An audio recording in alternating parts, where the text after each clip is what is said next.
I heard about a man that was walking along a mountain road out west, and, well, he saw a mountain guide lying in the middle of the road with his ear pressed to the ground.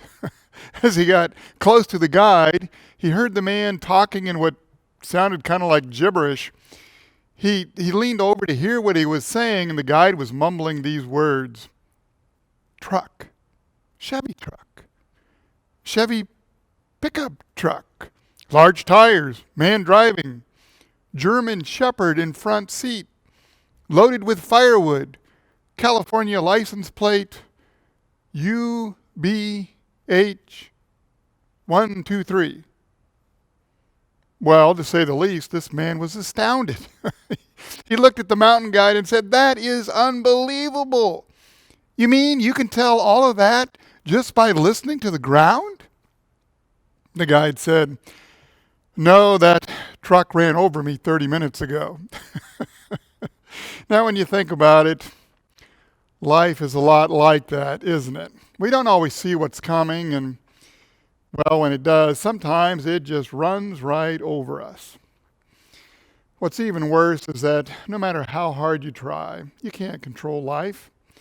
You can plan and you can scheme and you can pray for God's will and prepare to make the best choices possible. But there will still be things that just don't turn out the way that you intended. Let's face it. The further along you get in life, the more anxiety-producing your life choices become.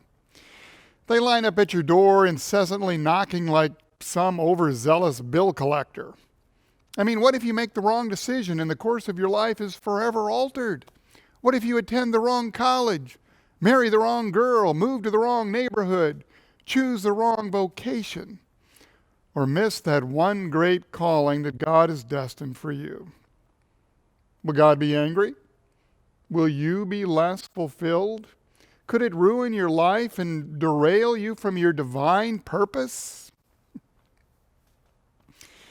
Life is filled with uncertainty, and it's easy to become overwhelmed by the number and the intensity of the decisions that you have to make in life. But there is a truth in the Bible for God's children that we need to remember, and that is this: most of the callings we have in life, we don't choose for ourselves. God gives them to us. As a wise person once said, God will get you where you need to be in the end, and He will bless any decision made in faith and love. Today, we'll look again at one of the most well-known and most quoted verses in the Bible, which is the text for our message, Romans 8:28. And I hope that you can remember, well, just 3 things from this verse when you're making important decisions, especially when it comes to choosing your calling. First of all, remember God's promise. And we know that all things work together for good. Now, there are 3 words that are extremely important in understanding and appreciating what this promise really says. The first word is the word we. So who is the we? Well, we are the ones who love God and who are called. You know, when it comes right down to it, there's only 2 types of people in this world: those who love God and those who don't. You see, not everyone who says they love God truly loves God. As Jesus said in John chapter 14, "He who has my commandments and keeps them, it is he who loves me." In other words, people who truly love God don't just say it, they show it. But the we are also the ones who are called. That is, those who love God are the ones whom God has called to be a part of His family, and who have responded to that call by surrendering to Jesus Christ and becoming a child of God. So never forget that God's promises, well, they're for God's children. Now, the second word is know. Paul says, "And we know that all things work together for good." There are, of course, a lot of things about God, the Bible, and life that we don't know. For example, Paul tells us in verse 26 that we don't always know how to pray. And we don't know what Jesus looks like. We don't know exactly when Jesus is coming back. As a matter of fact, we don't even know what's going to happen in the next 5 minutes. But we can know that all things do indeed work together for the good for those who love God. And that leads us to our third word, all. We know that all things work together for good. Now, if Paul had used the word few or the word some or the word most, we wouldn't even have batted an eye. But he said all things work together for good. Now think about that. This verse does not say that God works all things out for our good most of the time, nor does it say that God works most things out for our good all of the time. It says God works all things out together for our good all of the time. So remember that promise. Now, behind every promise of God is the providence of God. So what does this word providence mean? Well, it really comes from two words. There's the word pro, meaning before, and the word video, meaning to see. So the providence of God simply means that God sees every event before it occurs and provides for that event and makes sure that it fits into his plan for your life. So if you understand that, you'll look at life in a completely different way. You'll see that in the life of a child of God like you, there are no accidents, just appointments. For example, I'm reminded of the little story of a man who was shipwrecked on an uninhabited island. He did manage to get a few meager belongings together that had washed up on shore after the shipwreck. Then he quickly built a little hut to protect those things and himself from the sun and the rain and the wind. And for weeks, the only things that he had for company was the hot sun, the cold rain, and the dark nights. And of course, he prayed every day that a ship would come to rescue him. But nothing came. Then, late one evening, he went out to look for food, and he noticed across the island a cloud of smoke rising from his hut. And he ran back, terrified, to find that his little hut was going up in flames. A spark from his campfire had set the hut ablaze, and not only burned up the hut, but what few possessions he had as well. He went to sleep that night, crying out to God, asking him, "Why has this happened to me? Why did you let the tent burn? Why did you cause me to lose everything that I had?" Well, early the next morning, the man awoke to find a ship anchored off the island. Still trying to believe his eyes, he heard footsteps and turned around, and sure enough, there were some men from that ship who had come to rescue him. He said, "How in the world did you find me?" And they said, we were just passing by, and we saw your smoke signal, so here we are." My friends, God can take a fire and turn it into a light that delivers you from darkness. He can take a flood and turn it into a river of blessing. He can take what appears to be a devastating blow and turn it into something wonderful that blesses you and others. Maybe think about it this way. Every moment of every day is one individual piece of the puzzle of God's plan for your life. God can reach into a bag of circumstances on any given day with his eyes shut, pull out any piece, and make it fit perfectly in the puzzle of his plan for you. Now, does that mean that all things that happen to us are good? Of course not. As you well know, everything that happens to you is not good. But everything that happens to you will ultimately work together for your good. Not everything in your life will turn out like you think it should. And it may be that certain things that seemed bad at the time really were good. Not every calling God gives you will necessarily be fun or pleasant, but those callings will be good. You know, when I was a little boy, I used to watch my grandmother bake cakes. Nobody in the world could make a better chocolate cake than my grandmother.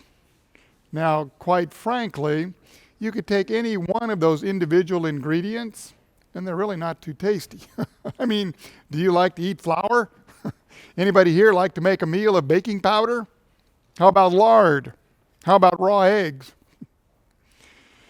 Take any of those things by themselves, and not only do I not like them, but they can be rather harmful, even dangerous. But my grandmother would take those ingredients, mix them together, put them in the oven, and out would come the greatest cake in the world. You see, it's not what goes into the bowl that matters. It's what comes out of the oven that counts. Now, you're not always going to enjoy the ingredients that God puts into the recipe of your life. But when He has finished baking it, you will have Romans 8:28 cake, and the taste will be unbelievable. Remember, God sees what is going to happen in your life, and in the end, His purpose for you and your appointments is always good. I consider one of my most important appointments or callings in life to be the parent of an autistic child. And I'll admit it's not a calling that I chose, but rather it's one that God gave me in spite of my considerable objections. When Sharon and I first discussed adoption before we got married 32 years ago, we knew my cancer could likely prevent us from having biological children. And we also understood, we really understood that adoption could be a challenging ordeal.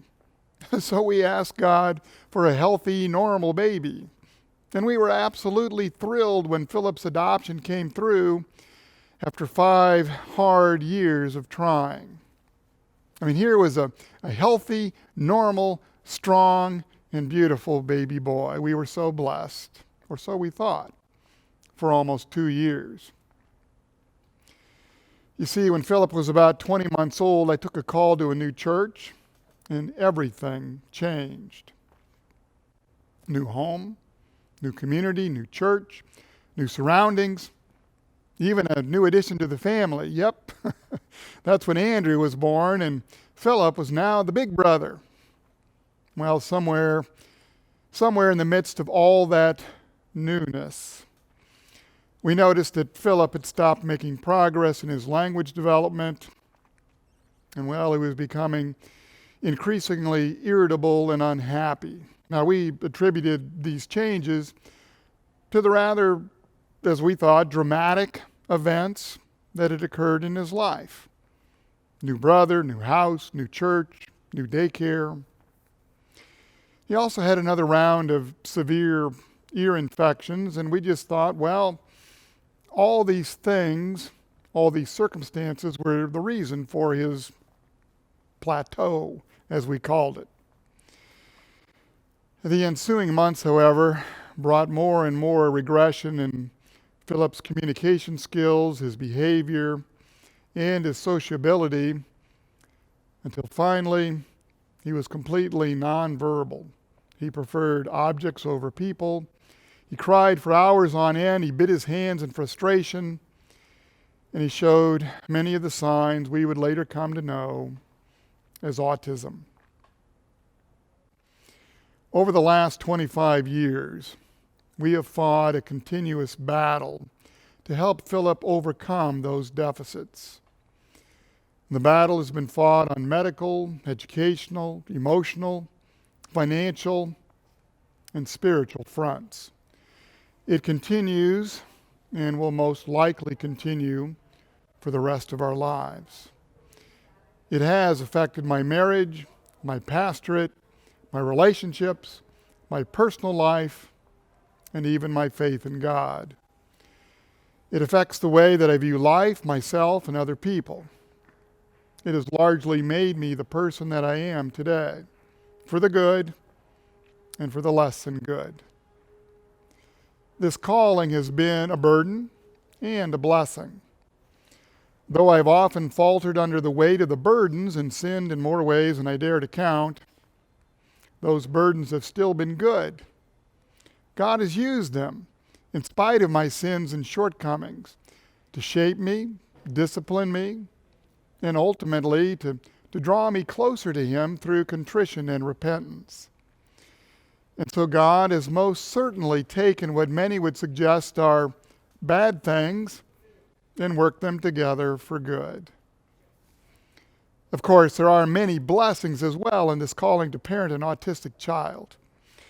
Philip remains one of the sweetest, most gentle, most lovable people that I know. He's taught me more about compassion and acceptance of others than any seminary course ever could. And every time we take his picture and post it on Facebook, he gets hundreds of likes and shares. Incredibly, God has used disabled Philip to brighten the days of thousands of able bodies and minds across our country, as well as bring needed changes to outdated educational systems along the way. Not bad for an autistic, nonverbal, disabled individual. But then again, Philip didn't choose his autism, nor did he choose to be a burden. I just thank God that He chose to use Philip's burdens to bless many, including me. You know, it's easy for us to covet the blessings of other people's vocations and callings, isn't it? But would we want their burdens too?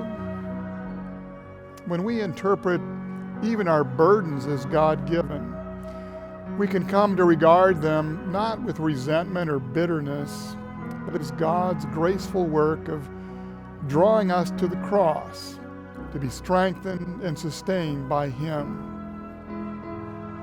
And so I pray that your eyes of faith remain open to how God is at work in you for your good, even amidst the challenges your present callings bring.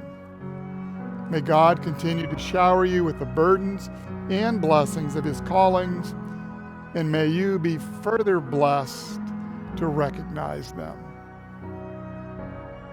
May God grant it for Jesus' sake. Amen.